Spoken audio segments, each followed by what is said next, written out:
Hello everyone, it's me Clayton. I just finished watching Invincible episode 6. So after the events of the last episode, Invincible, Monster Girl, and Black Samson have to be fixed up by doctors, and Adam Eve decides to go off on her own humanitarian mission, helping out those who are struck by natural disasters, healing crops to help feed everyone in the world, preparing forests when they're burnt down, that kind of thing. All while it seems that Mark's given one more chance with Amber, and they decide to go with William to this university where William's new boyfriend Rick is.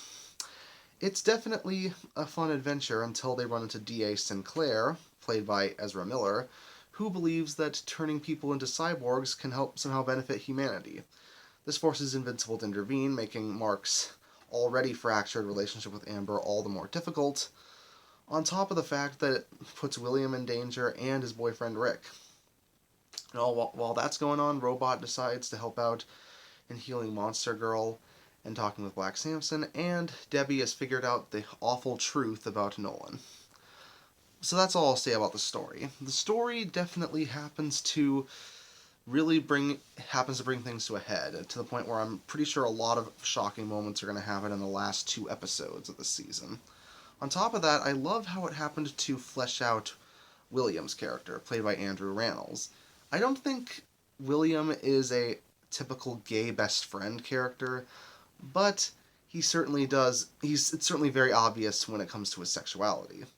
Despite this, Andrew Rannells' performance is just very charming to me, and that's part of why he's so effective in this episode.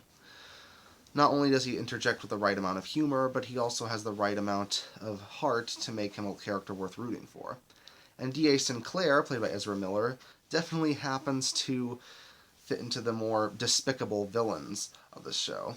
He's basically given no redeeming qualities, but Ezra Miller's performance keeps him charismatic while still being so despicable that you just want to smack him in the face.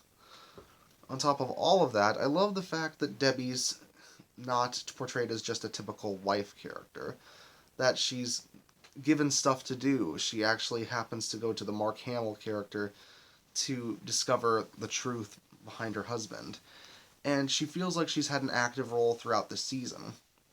Considering we're 3/4 of the way through, that's definitely important.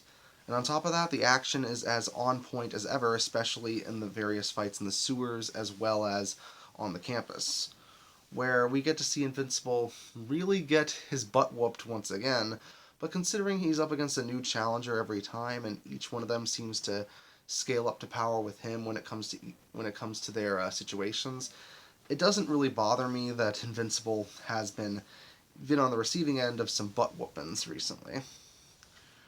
So basically, it feels like with 2 episodes remaining, and with all these plot threads converging, it feels like something is going to happen, like a major character death, or what's probably going to end up being a major character death, to motivate the last episode.